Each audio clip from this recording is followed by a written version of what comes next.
La Russie est en train de nettoyer de fond en comble les derniers kilomètres carrés dans la région russe de Kursk que les hommes de M. Zelelan occupent encore.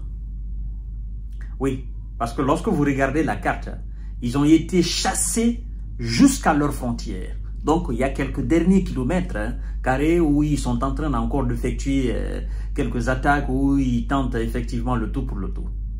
Mais, d'hier à aujourd'hui, juste hier, samedi à aujourd'hui, 190 hommes ont été envoyés au repos définitif par les troupes de M. Vladimir Poutine. 3 grands blindés occidentaux ont été anéantis.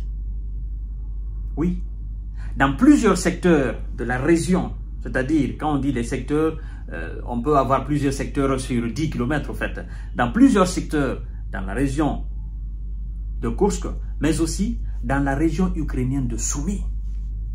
Ah, les hommes de Vlado ne se contentent pas de rester dans Soumy, de rester dans Kursk. Non.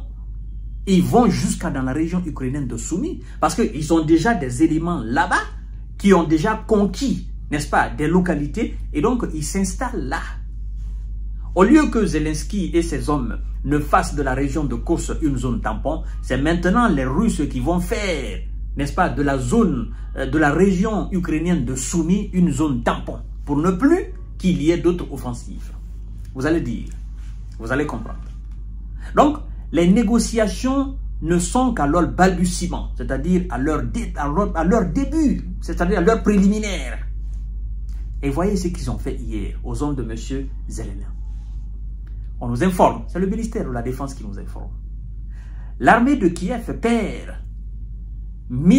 190 hommes et un LRM dans la région Kursk en 24 heures. Les forces russes ont repoussé 4 contre-attaques, détruit 3 grands blindés de combat et un lance-roquettes multiples dans leur opération pour repousser l'armée de M. Zelelan de la région de Kursk, a rapporté la défense russe dans son communiqué. Ils nous disent, les troupes russes qui sont au nord ont attaqué et anéanti 6 brigades de M. Zelelan près de 4 localités et repoussé 4 contre-attaques. 6 brigades de M. Zelelan près de 4 localités et repousser 4 contre-attaques. Ça, c'est un.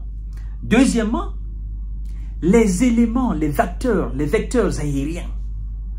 On dit, l'aviation et l'artillerie ont frappé alors du personnel et de l'équipement ennemi dans 4 secteurs de la région de Kursk et 20 de la région de Soumy. Vous voyez, 4 secteurs de la région de Kursk. Parce que ceux qui sont dans la région de Kursk, c'est quelques centaines qui sont sur quelques dizaines de kilomètres carrés.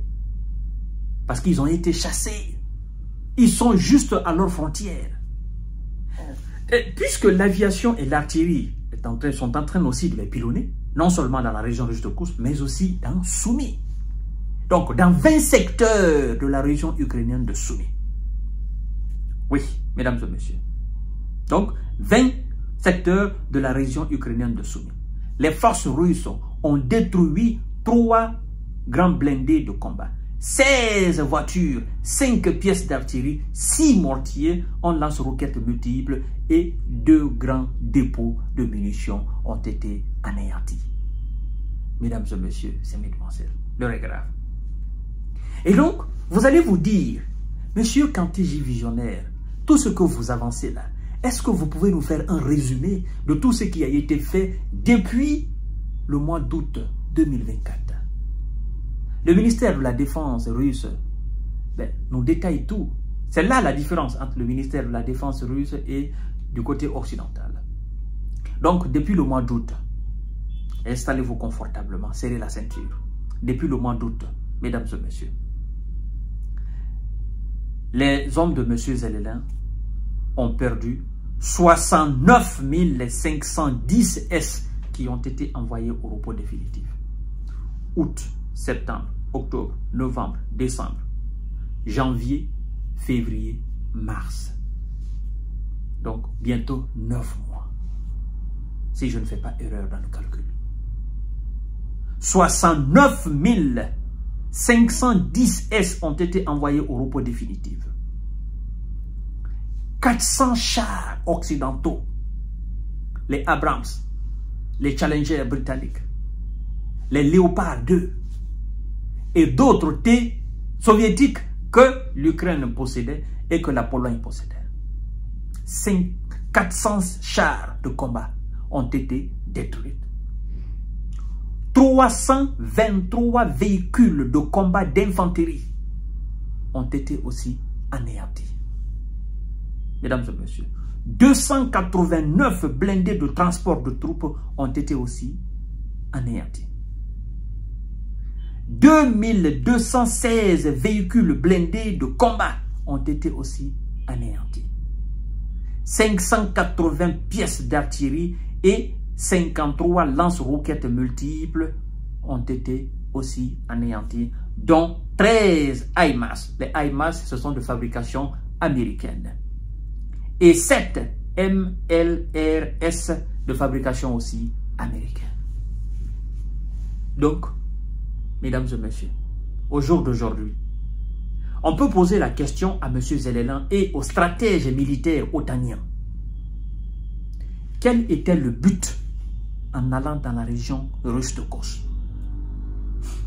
Et qu'est-ce que vous tirez aujourd'hui comme leçon, n'est-ce pas, de cette incursion sur le territoire russe? Et au-delà de tout ça, qu'est-ce que vous avez gagné dans la région russe de Kursk? Qu'est-ce que vous avez gagné? Parce que si c'est pour envoyer des hommes aller se battre pendant 9 mois et puis être battus et renvoyés, moi je pense que les stratèges, est-ce que je peux encore les appeler les stratèges otaniens? Parce que avant l'incursion dans la région russe de Kursk, n'oubliez pas que ce sont les stratèges militaires otaniens, américains, français, britanniques, allemands, belges, espagnols, italiens, qui ont tracé le plan de la contre-offensive de 2023, qui avait pour objectif de repousser les Russes jusqu'à la frontière de 91, c'est-à-dire les frontières de l'avènement de l'opération spéciale militaire en 2022, voire même avant l'annexion de la Crimée. Mais ces stratèges, ils ont échoué. La contre-offensive a été un échec. Donc, si la contre-offensive a été un échec, l'échec c'est... Il ne faut pas qu'on dise que les Ukrainiens ont échoué. Non, non, non, non. Ce sont les Otaniens qui ont échoué dans l'élaboration du plan et dans l'application de ce plan de contre-offensive. C'est les mêmes qui ont encore tracé le plan de l'incursion dans la région russe de Kursk. C'est les mêmes encore qui ont échoué. Et c'est les mêmes qui sont en train de prendre aujourd'hui la poudre d'escampette. 69 510 S ont été envoyés au repos définitif. Si les 69 510 avaient été envoyés dans la région ukrainienne à l'est du pays, dans l'oblast de Donetsk, je pense que l'avancée spectaculaire de Russes aussi de ce côté-là, ils auraient pu au moins ralentir un peu. Mais ils avaient besoin de ce coup de bluff. Oh, nous sommes allés en Russie. Ah non, nous avons fait ceci en Russie. En fait, dans la tête de Vladimir Poutine, il se dit, dans le combat des grands, c'est pas le début qui compte, c'est la finalité qui compte. Et cette finalité, nous sommes en train de la vivre de façon spectaculaire. Ah oui, nous sommes dans une salle de cinéma et nous sommes en train de voir triompher, effectivement, l'acteur principal. Ouais, c'est lui qui devait triompher depuis le début. C'est ce dernier qui est en train de triompher aujourd'hui. La Russie, ce n'est pas votre camarade.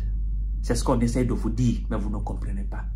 Alors, comme vous êtes obnubilé par l'envie de détruire la Russie, vous avez cette russophobie en vous qui vous ronge de façon dangereuse. Continuez. Vous allez voir. Je vous donne rendez-vous tout à l'heure, mesdames et messieurs.